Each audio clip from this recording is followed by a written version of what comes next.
Bir narsani yaxshilab bilib oling. U otasini uyida och emas edi, siz uni to'ydiradigan. U otasini uyida kiyimsiz ham emas edi, siz kiyim olib berib minnat qiladigan.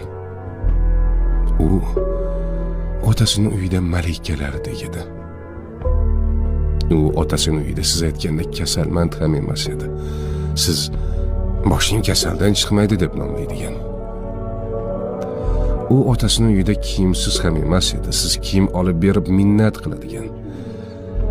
Hammasdan kechib sizning yoningizga keldimi? Ayolingizni qadrlang. Ayol Allohning omonati.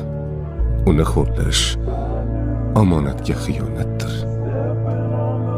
Omonat qilib bergan zot bir kun omonatning ustida albatta hisob